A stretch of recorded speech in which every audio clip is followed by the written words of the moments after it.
बिस्मिल्लाहिर्रहमानिर्रहीम अस्सलाम वालेकुम प्यारा दोस्तों, एक नई वीडियो सां गॾु अव्हांजी ख़िदमत में हाज़िर आहियूं। प्यारा दोस्तों, अॼु असां अव्हांखे उन अदाकारा जे बारे में ॿुधाईंदासीं जंहिं थोरे अरसे में तमामु घणी शोहरत हासिल कई ऐं हूअ उर्दू तोड़े सिंधी ड्रामनि में यकसा मक़बूल थी वई। सिंधी टीवी चैनल्स ते गुलाबी गलनि वारी छोकिरी जे नाले सां मशहूरु गज़ल सिद्दीकी, जी हा दोस्तों, गज़ल सिद्दीकी खे त अव्हां सुञाणंदा हूंदा। गज़ल सिद्दीकी हिन महिल किथे आहे ऐं गज़ल सिद्दीकी कंहिंसां शादी कई, सभु कुझु असां हिन वीडियो में अव्हांखे ॿुधाईंदासीं। उन खां पहिरियां जेकॾहिं अव्हां असांजे चैनल ते नवां आहियो त चैनल खे सब्सक्राइब कयो ऐं गॾु ॾिनल बेल आइकन खे दॿाए नोटिफिकेशन ऑल ते करे छॾियो त जीअं हर नई ईंदड़ वीडियो अव्हां ताईं बर वक़्तु पहुचंदी रहे। प्यारा दोस्तों, गज़ल सिद्दीकी 90 वारे ॾहाके में सिंधी टीवी ड्रामनि तोड़े उर्दू ड्रामनि ते उरूज कयो।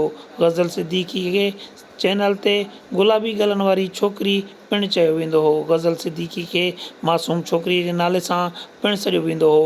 गज़ल सिद्दीकी पाण ॿुधाए थी त मां जंहिं टाइम अदाकारी शुरू कई त औरतुनि जे अदाकारी करण खे बुरो सम्झो वेंदो हुयो, पर मूंखे पंहिंजी फैमिली सपोर्ट कई ऐं मां टीवी चैनल्स ते ऑडिशन ॾिना ऐं प्रोग्रामनि में कम बि कयो, पर मूंखे पंहिंजी फैमिली एतिरो सपोर्ट कयो जो मां बख़ुशी अदाकारी करण लाइ वेंदी रहंदी हुयसि। मुंहिंजो तालुक़ु कराची जी हिकु फैमिली सां आहे।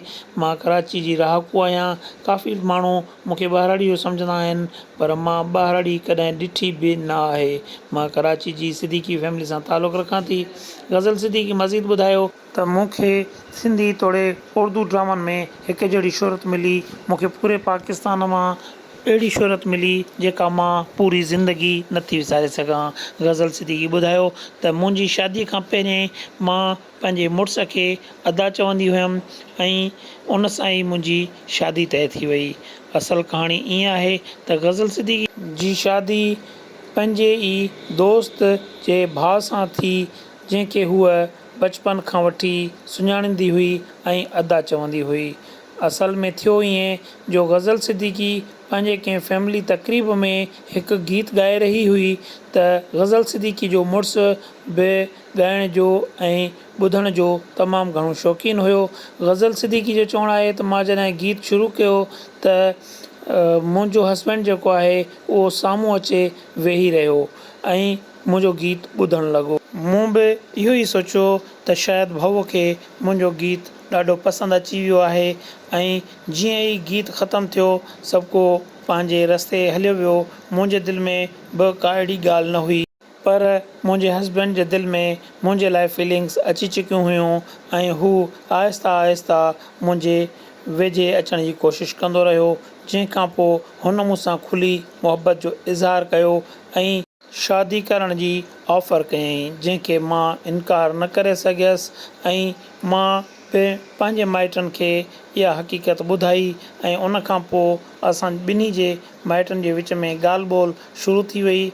कुझु अरसे खां पोइ असां ॿिन्ही जी इंगेजमेंट थी वई ऐं 1-1.5 साल खां पोइ असां ॿिन्ही जी शादी जी तारीख़ फिक्स थी वई। मुंहिंजो हस्बैंड कैनेडा में रहंदो हुयो ऐं उते ई जॉब कंदो हुयो।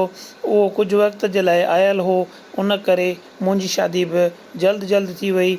मां जेके प्रोजेक्ट्स करे रही हुयसि उन्हनि खे पूरे करण खां पोइ मां शादी कई ऐं शादी करण खां पोइ मां पिणु डायरेक्ट कैनेडा शिफ्ट थी वियसि। उन खां पोइ मां सिंधी टीवी तोड़े उर्दू ड्रामनि में कमु करणु छॾे ॾिनो ऐं उन खां पोइ मां हिते रहणु लॻसि, जिते मां हिकु स्कूल में प्राइवेट स्कूल टीचर जी ड्यूटी पिणु कई।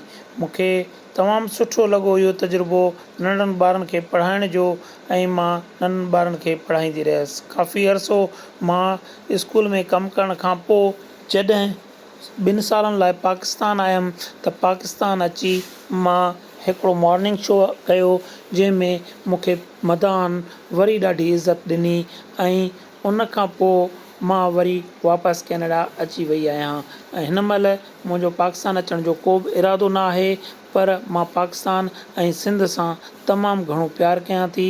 सिंध मुंहिंजी अमड़ आहे ऐं पंहिंजी माउ खे को बि बचो विसारे नथो सघे।